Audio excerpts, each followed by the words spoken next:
છેલ્લા 28 કલાક દરમિયાન બનાસકાંઠા જિલ્લાના સરહદી તાલુકામાં ભારે વરસાદ નોંધાયો છે. પવન સાથે ભારે વરસાદમાં ચારે તરફ વરસાદી પાણી જોવા મળી રહ્યું છે.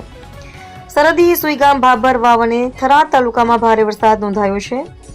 બનાસકાંઠા જિલ્લા કલેક્ટર શ્રી મીર પટેલની અધ્યક્ષતામાં આજરોજ પ્રાંત કચેરી થરાદ ખાતે ડિઝાસ્ટરની ઉચ્ચ લેવલની બેઠક યોજાઈ હતી.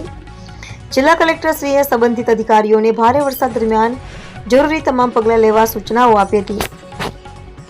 કલેક્ટર શ્રી મીર પટેલે જણાવ્યું કે છેલ્લા 28 કલાક દરમિયાન વાવ અને થરાદ તાલુકામાં 13 ઇંચ, ભાભરમાં 16 ઇંચ, સુઈગામમાં 17 ઇંચથી ભારે વરસાદ નોંધાયો છે.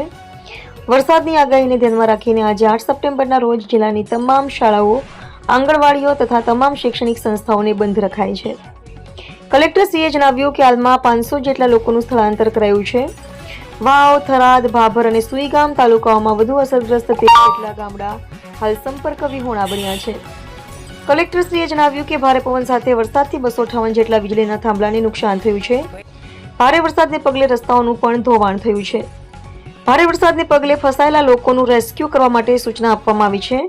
જિલ્લામાં 1 એનડીઆરએફ અને 2 એસડીઆરએફની ટીમ તૈયાર છે. આ ઉપરાંત વધુ 1 એનડીઆરએફ અને 2 એસડીઆરએફની ટીમ સરકારશ્રી દ્વારા મોકલવામાં આવી છે. જિલ્લા કલેક્ટરશ્રીએ નાગરિકોને નદી કાંઠે અને નીચાણવાળા વિસ્તારમાં ન જવા તથા વહીવટી તંત્ર તરફથી આપવામાં આવતી સૂચનાઓનું પાલન કરવા અનુરોધ કર્યો છે. નમસ્કાર. છેલ્લા 24 થી 28 કલાકમાં હવામાન વિભાગની આગાહી મુજબ બનાસકાંઠા જિલ્લામાં ભારે વરસાદ પડેલો છે. એમાં પણ ખાસ કરીને જે સરહદી વિસ્તારના તાલુકા છે તેમાં જો વરસાદની વાત કરીએ તો છેલ્લા 27-28 કલાકમાં વાવ અને થરાદમાં 13 ઇંચ, ભાભરમાં અંદાજિત 16 ઇંચ તથા સુઈગામમાં 17-18 ઇંચ કરતાં પણ વધારે વરસાદ પડેલો છે. વરસાદની આગાહીને ધ્યાનમાં રાખીને આજે તમામ જે જિલ્લાની શાળાઓ, આંગણવાડીઓ તથા તમામ શૈક્ષણિક સંસ્થાઓને બંધ રાખવા માટેની સૂચના આપવામાં આવેલ છે. આ ઉપરાંત હાલમાં 500 જેટલા લોકોનું સ્થળાંતર પણ કરવામાં આવેલું છે. વરસાદની પરિસ્થિતિ ધ્યાનમાં રાખીએ તો જે પ્રભાવગ્રસ્ત તાલુકા છે વાવ, થરાદ, ભાભર અને સુઈગામ, એમાંથી 12 જેટલા ગામો હાલમાં સંપર્ક વિહોણા છે.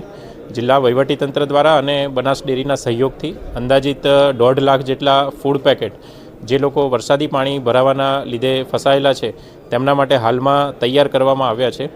ખૂબ ભારે પવન સાથે વરસાદ પડેલ હોવાથી 258 જેટલા વીજળીના થાંભલાઓને પણ નુકસાન થયું છે અને હાલમાં 279 જેટલા ગામડાઓ છે તેમાં વીજળી નથી. જે વીજળી મરમ્મત કરી અને પાછા લાવવા માટે તમામ ટીમોને સૂચના આપવામાં આવી છે. આ ઉપરાંત હાલમાં 6 જેટલા પશુ મૃત્યુ નોંધાયેલા છે. પણ એકવાર વરસાદના પાણી ઉતર્યા બાદ આ અંગે જે ચોક્કસ પરિસ્થિતિ છે તેનો ખ્યાલ આવી શકશે. આ ઉપરાંત રસ્તાના ધોવાણના લીધે આરએનબી પંચાયતના કુલ 8 અને આરએનબી રાજ્યના 5 મળીને 13 જેટલા ગામો છે એ હાલમાં રસ્તા ધોવાણના લીધે એમનો સંપર્ક બંધ થયેલો છે.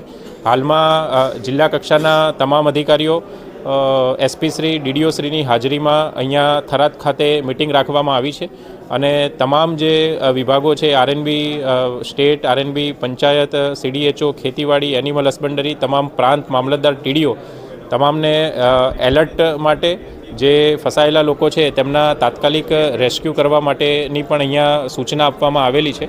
આ ઉપરાંત હાલમાં જિલ્લામાં 1 એનડીઆરએફ અને 2 એસડીઆરએફની ટીમો તૈનાત છે. આ ઉપરાંત વધુ 1 એનડીઆરએફ અને વધુ 2 એસડીઆરએફ ટીમો સરકાર તરફથી મોકલવામાં આવી રહી છે. જિલ્લા વહીવટી તંત્ર તરફથી તમામ જે નાગરિકો છે એમને ખાસ અપીલ કે નીચાણવાળા કોઈ વિસ્તારમાં કે નદી કાંઠાના વિસ્તારોમાં ના જઈએ અને જ્યાં ઓવરટોપિંગના કારણે રસ્તા પરથી પાણી પસાર થઈ રહ્યું છે ત્યાં બિનજરૂરી સાહસ ના કરવા માટે તમામને વિનંતી કરવામાં આવે છે.